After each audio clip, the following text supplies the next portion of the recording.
ఇక ఆ ఆరుగురు ఎవరు, సభ్యత్వ రద్దు వేటు ఎవరిపైన, బడ్జెట్ సమావేశాల్లో కీలక పరిణామాలు, బీఆర్ఎస్ ఎమ్మెల్యేల తీరుపై సీఎం ఆగ్రహం, అరడజన్ మంది ఎమ్మెల్యేల సభ్యత్వాలను రద్దు చేయాలంటూ కామెంట్, ఆ వ్యాఖ్యలు ఉద్దేశపూర్వకమా లేక యాదృచ్ఛికమా?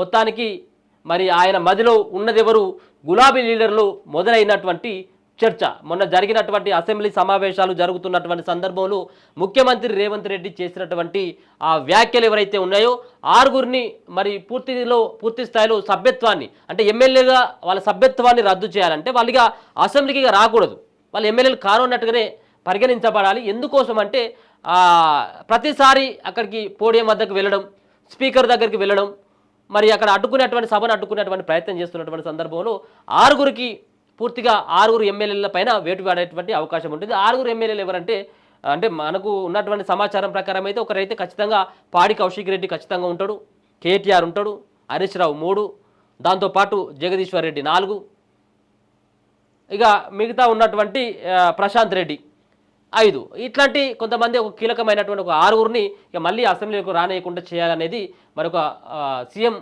మరి ఆయన చేసినటువంటి వ్యాఖ్యల నేపథ్యం చూస్తే తెలుస్తూ ఉంది. ఒకసారి చూద్దాం. ఇటీవల సీఎం రేవంత్ రెడ్డి చేసిన కామెంట్స్ గులాబీ లీడర్లలో చర్చకు దారితీశాయి. అసెంబ్లీ సమావేశాల్లో కొందరు బీఆర్ఎస్ లీడర్లు సభా నిబంధనలను ఉల్లంఘిస్తూ పదే పోడియం వద్దకు వెళ్లి నిరసన తెలపడంతో ముఖ్యమంత్రి ఆగ్రహం వ్యక్తం చేశారు. అరడజన్ మంది సభ్యత్వాలు రద్దు చేయాలంటూ వ్యాఖ్యానించారు. ఇప్పుడు ఆ కామెంట్ గులాబీ లీడర్లలో గుబులు పెంచుతున్నది.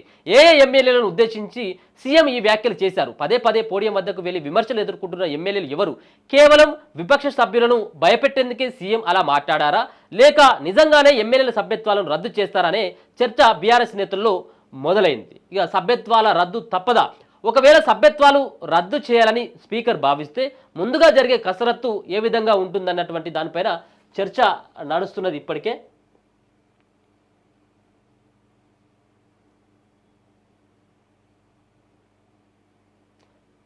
ఇక దానిపైన చర్చ సైతం గులాబీ లీడర్లు మొదలైంది. ఎలాంటి విమర్శలు రాకుండా ఉండేందుకు సరైన ఆధారాలు చేతికి వచ్చిన తర్వాత సమయం సందర్భం చూసుకొని సభ్యత్వాలను రద్దు చేసే ఛాన్స్ ఉన్నట్టు సమాచారం. రాష్ట్రం ఏర్పడిన తర్వాత తొలి అసెంబ్లీలో 2014 నుంచి 18 నాటి కాంగ్రెస్ ఎమ్మెల్యేలు కోమటిరెడ్డి వెంకటరెడ్డి, సంపత్ కుమార్ సభ్యత్వాలను అప్పటి స్పీకర్ రద్దు చేశారు. ఇదే విషయాన్ని ఇటీవల సీఎం రేవంత్ రెడ్డి ప్రస్తావించారు. గతంలో ఉన్న సాంప్రదాయాలను సైతం స్పీకర్ దృష్టిలో పెట్టుకుని రూల్స్ను అతిక్రమించిన ఎమ్మెల్యేల సభ్యత్వాలను రద్దు చేస్తారనే సంకేతాలు ఇచ్చారన్న చర్చ జరుగుతున్నది. గత సెషన్లోనూ ఇదే తీరు.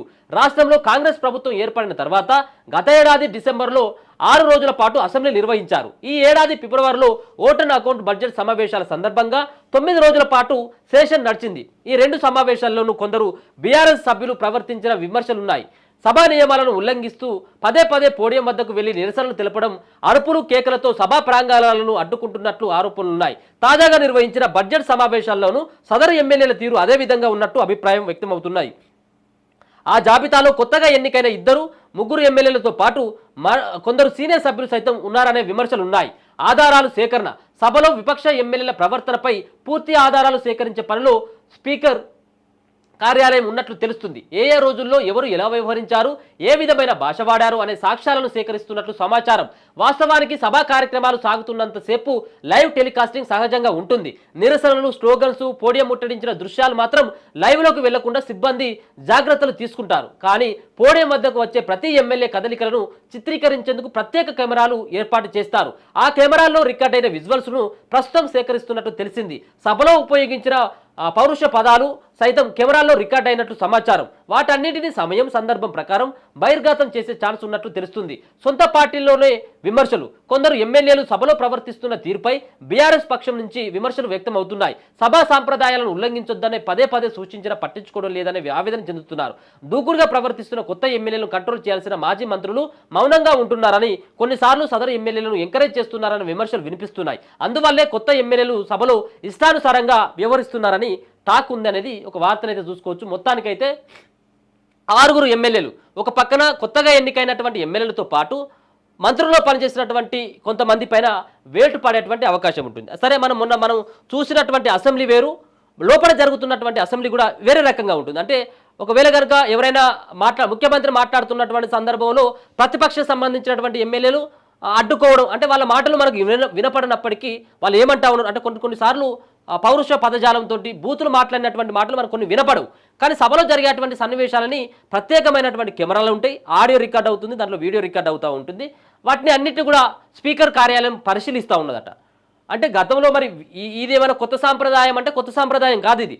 గతంలో కోమటిరెడ్డి వెంకటరెడ్డిని, సంపదను వీళ్ళిద్దరిని కూడా పార్టీల నుంచి ఒక పక్కన అసెంబ్లీ సంబంధించినటువంటి సమావేశాలు జరుగుతూ ఉన్నటువంటి సందర్భంలో వాళ్ళు కూడా అడ్డుపడతా ఉన్నారు అని అప్పుడు స్పీకర్ పోడియం దగ్గరికి వెళ్ళి పదే పదే అడ్డుపడతా ఉన్నారు అనేది వాళ్ళిద్దరిని సంపత్తో పాటు కోమటిరెడ్డి వెంకటరెడ్డి సభ్యత్వాలను రద్దు చేయడం జరిగింది 2014 నుంచి 18కి.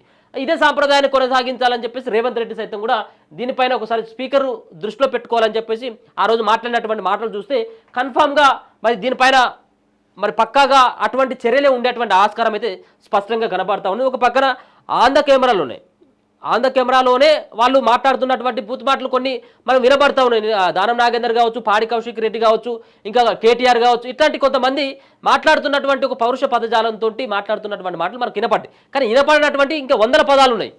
వాటినన్నింటినీ కూడా పరిగణలోకి తీసుకొని వాళ్ళ పైన మరి ఇప్పటికే చర్యలు తీసుకునేందుకు స్పీకర్ కార్యాలయం ప్రయత్నం చేస్తున్నట్టుగా స్పష్టంగా అర్థమవుతా ఉంది. సొంత పార్టీలు కూడా కొంతమంది ఇట్లా మాట్లాడొద్దని చెప్పేసి చెప్తున్నప్పటికీ కొత్తగా ఎన్నికైనటువంటి సభ్యులు ఎవరైతే ఉన్నారో ఆ సభ్యులు సైతం కూడా వాళ్ళు వినకపోవడంతో ఇట్లాంటి పరిణామాలు చోటు చేసుకుంటున్నాయి. ఇప్పుడు మనం పేర్లు ఏనప్పటికీ కూడా మనం ఒకసారి అర్థం చేసుకోవచ్చు. అసెంబ్లీలో ప్రతిపక్ష పార్టీలో ఉన్నటువంటి ఎవరెవరు ఎక్కువ చేసిందనేది మనకు అందరికీ తెలుసు. దాంట్లో పాడి కౌశిక్ రెడ్డి ముందు వరుసలో కాదు, ముందుగానే ఉంటాడు. ప్రతిరోజు ఈ అసెంబ్లీ జరుగుతున్నటువంటి సెషన్లో రోజుకు ఒక 15 నుంచి ఒక 20 సార్లు పాడి కౌశిక్ రెడ్డి పేరే స్పీకర్ గడ్డం ప్రసాద్ గారు తీసుకొని ఆయనను ఆయన కొంత ఎక్కువ మాట్లాడడం, సభకు అడ్డు తగలడం, సభానాయకుడు మాట్లాడుతున్నటువంటి సందర్భంలో అడ్డు తగలడం చూసి ఆయన ప్రతిసారి పాడి కౌశిక్ రెడ్డిని అదుపులో పెట్టుకో, నోరు అదుపులో పెట్టుకో, ఇది అసెంబ్లీ ఇది అని చెప్పేసి అది మాట్లాడినటువంటి మాటలు చూస్తే ఖచ్చితంగా పాడి కౌశిక్ రెడ్డి ముందు వరుసలో ఉండేటువంటి అవకాశం అయితే కనబడతా ఉన్నది. ఇది ప్రధానంగా మరి దీనిపైన ఒక చర్చ నడుస్తూ ఉంది. మరి ఎవరు ఉంటారు ఆ జాబితాలో, వాళ్ళ సభ్యత్వాలు ఎవరెవరి రద్దు అయితే అనేది చూడాలి.